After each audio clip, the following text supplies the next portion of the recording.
నల్గొండ జిల్లా Kondamallepally ZP high స్కూల్లో విషాద ఘటన చోటు చేసుకుంది. స్కూల్ పక్కనే ఇల్లు ఉండడంతో ఆడుకోవడానికి వచ్చిన 13 ఏళ్ల విద్యార్థి రామ్ చరణ్ విద్యుత్ షాక్కు గురైన ఘటన కలకలం రేపుతోంది.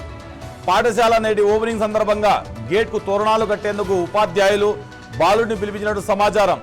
ఈ క్రమంలో తోరణం కట్టేందుకు వెళ్లిన బాలుడు విద్యుత్ ప్రమాదానికి గురైనట్లు తెలుస్తుంది. గాయపడిన బాలుడిని వెంటనే దేవరకొండలోని ప్రైవేట్ ఆసుపత్రికి తరలించి చికిత్స అందిస్తున్నారు. బాలుడు నాంపల్లి మండలం బండ తిమ్మాపురం గ్రామానికి చెందినవాడిగా కొండమల్లేపల్లిలోని ఓ ప్రైవేట్ పాఠశాల చదువుతున్నట్లుగా సమాచారం. ఘటనపై పూర్తి వివరాలు తెలియాల్సి ఉంది.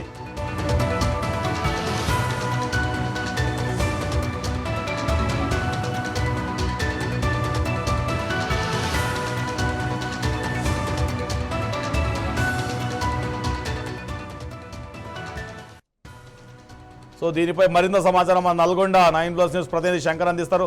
శంకర్, చెప్పండి, ఇప్పుడు స్కూల్స్ ఈరోజే ఓపెన్ అయ్యాయి.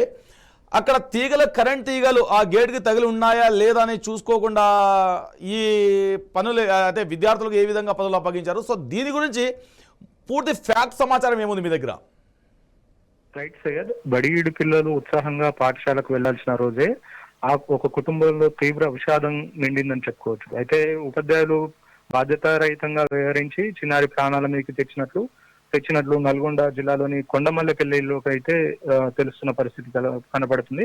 మొత్తంగా స్కూల్ ప్రారంభం ఏదైతే ఉంటుందో ఈ రోజు స్కూల్ ప్రారంభోత్సవ వేడుకల కోసం తోరణాలను కట్టమని ఉపాధ్యాయులు విద్యార్థికి పురమాయించడంతో అయితే ఓ విద్యార్థి విద్యుత్ ఘాతకానికి గురై ప్రాణాపాయ స్థితికి చేరుకున్నాడని కూడా తెలుస్తున్న పరిస్థితి కనపడుతుంది. మొత్తంగా వివరాలకు వెళ్తే నాంపల్లి మండలం బండతిమ్మాపురం గ్రామానికి చెందిన రామ్ చరణ్ అనే 13 ఏళ్ల విద్యార్థి కొండమల్లేపల్లిలోని ఒక ప్రైవేటు స్కూల్లో 8వ తరగతి చదువుతున్నాడు.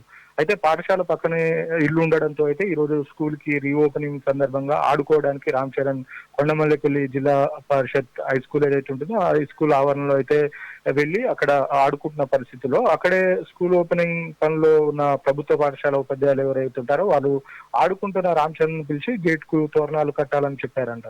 అయితే టీచర్లు చెప్పడంతో ఆ బాలుడు గేట్ ఎక్కి తోరణం కట్టే ప్రయత్నం చేస్తుండగా ఒక్కసారిగా హై వోల్టేజ్ వైర్లు ఏవైతే ఉంటాయో హై వోల్టేజ్ వైర్లు విద్యుత్ వైర్లు తగిలి తీవ్ర విద్యుత్ ఘాతానికి గురయ్యాడని కూడా తెలుస్తుంది. మొత్తంగా ప్రమాదం జరగగానే దిగ్భ్రాంతికి గురైన ఉపాధ్యాయులు ఎవరైతే ఉంటారో స్థానిక హాస్పిటల్ ఏదైతే ఉంటుందో హాస్పిటల్ కి తరలించిన పరిస్థితి కనబడుతుంది. బాలుడికి దేవరకొండలోని ఒక ప్రైవేట్ ఆసుపత్రి ఏదైతే ఉంటుందో ప్రైవేట్ ఆసుపత్రికి తరలించారు. ప్రస్తుతం వైద్యులు అయితే బాలుడికి అత్యవసర చికిత్స అందిస్తున్న పరిస్థితి అయితే కనపడుతుంది. బాలుడు పరిస్థితి అయితే పూర్తిగా వివరాలు ఇంకా అందాల్సిన పరిస్థితి అయితే కనపడుతుంది. మొత్తంగా బాలుడు పరిస్థితి విషమంగా ఉందని కూడా చెప్తున్న పరిస్థితి కనపడుతుంది. అయితే బడి తెరిచిన మొదటి రోజే విద్యార్థులతో ఇలాంటి ప్రమాదకరమైన పనులు చేయించడంపై అయితే స్థానికులు మరియు విద్యార్థి సంఘ నాయకులు తీవ్ర ఆందోళన వ్యక్తం చేస్తున్న పరిస్థితి కనబడుతుంది. అయితే చిన్నపిల్లలను పనులు ఉపయోగించడంపై అయితే ఉపాధ్యాయులకు నిర్లక్ష్యంగా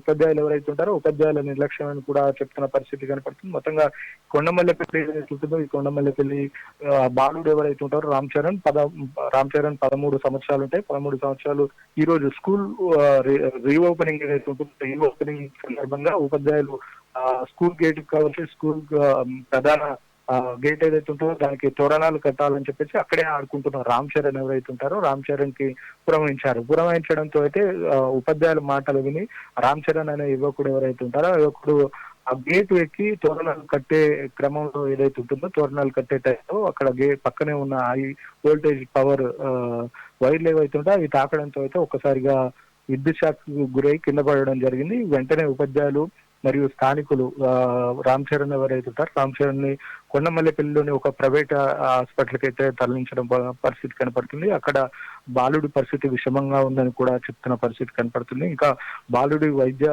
ఇంకా ఏం చేయాలి ఇంకేంటి అనేది పూర్తి డీటెయిల్స్ అయితే తెలియాల్సి ఉంది Syed. Okay, thank you Shankar.